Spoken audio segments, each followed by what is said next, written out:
आज जिस तरह मुख्यमंत्री प्रदेश वापस पहुंचे और उन्होंने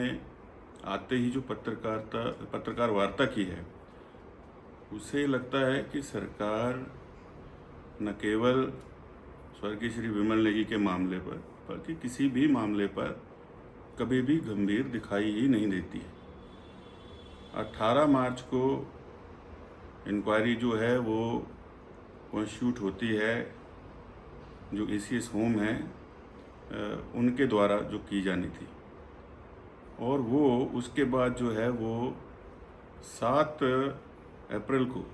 उसकी रिपोर्ट जो है वो सौंप देते हैं। तो एसीएस किसको रिपोर्ट सौंपेंगे? मुख्यमंत्री जी को सौंपी गई, और उसके बाद जो है वो 14 मई तक वो फाइल कहाँ रही सेक्रेटरीट के अंदर, किन विशेषज्ञों के पास गई, और 14 मई को टिप्पणी आती है कि आप जो है विमल नेगी जी की जो मृत्यु हुई है उसके ऊपर जो है जिन अधिकारियों पर कार्रवाई हुई है पहले ही, आप जो है उनकी भी सुनवाई करिए। तो ये फाइल इतने दिन कहाँ रही, कौन लोग इस पर बैठे रहे, ये भी जो है सीबीआई को जांच करनी चाहिए। और उनका ये कहना कि जब मैं टूर पर होता हूँ तो मैं किसी से कोई चर्चा नहीं करता, ये पहली बार मैं देख रहा हूँ कि प्रदेश के अंदर कोई मुख्यमंत्री ऐसा कह रहे हैं। जहाँ भी मुख्यमंत्री टूर पर जाते हैं, जो भी अर्जेंट इश्यूज होते हैं उनकी फाइल्स जो हैं वहाँ पहुँचाई जाती हैं, ताकि वो उसका संज्ञान उसके ऊपर ले सकें, उसके ऊपर जो भी अगली कार्रवाई होनी है उसको कर सकें। लेकिन ये क्यों इतनी देरी की गई? और आज जब पत्रकार वार्ता सेक्रेटरीट के अंदर हो रही है, हिमाचल प्रदेश सचिवालय के अंदर हो रही है, तो पत्रकार वार्ता के अंदर जो है वो पिछली पंक्तियों में ऐसे लोग बैठे हैं जिनका ना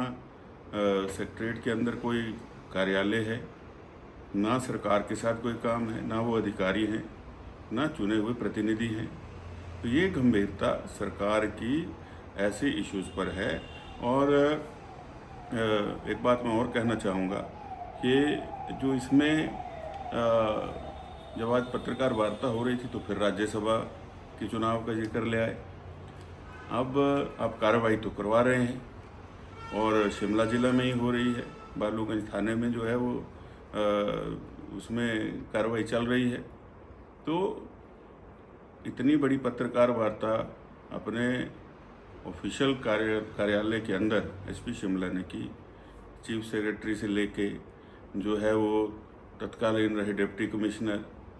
अपने डीजीपी और अन्य लोगों के ऊपर वहाँ टिप्पणियाँ करी, सिर्फ 4 मीडिया हाउसेस को बुला करके। तो उसके ऊपर भी थोड़ा प्रकाश डालते, लेकिन नहीं, क्योंकि इसी शक के चलते जो है वो विमल नेगी जी के परिवार ने आशंका जताई थी कि हमें लगता है कि हमें यहाँ न्याय मिलने का कोई चांस नहीं मिलेगा हिमाचल प्रदेश में, अगर इसी तरह से पुलिस कार्य करती रही। और विधानसभा के अंदर वक्तव्य दिया कि मैं उनके परिजनों से मिल लिया, मेरी बात हो गई और मैं सब कुछ ठीक कर दूंगा, मेरी रात को बात हुई। तो विधानसभा के अंदर बोली गई बातें जो हैं, अगर उससे भी वर्तमान में मुख्यमंत्री जो हैं वो पीछे हट जाते हैं, एक तरह से मुकर जाते हैं, तो इससे पूरा पता चलता है कि सरकार जो है वो इस मामले को लेकर बिल्कुल गंभीर नहीं थी। और तो और आज जो है वो उच्च न्यायालय के ऊपर भी टिप्पणी कर दी कि जो वहाँ पर माननीय न्यायाधीश है उनको क्या करना चाहिए, क्या नहीं करना चाहिए, और न्यायाधीश जो है वो हिमाचल के ही होने चाहिए। तो ऐसे गैर जिम्मेदाराना बातें जब किसी प्रदेश के मुखिया करेंगे तो उसी से समझ जाना चाहिए कि ये पूरे का पूरा इस प्रदेश के अंदर कोई सरकार नहीं चल रही है, एक तरह से ये मित्र मंडली का पूरा माफिया राज है।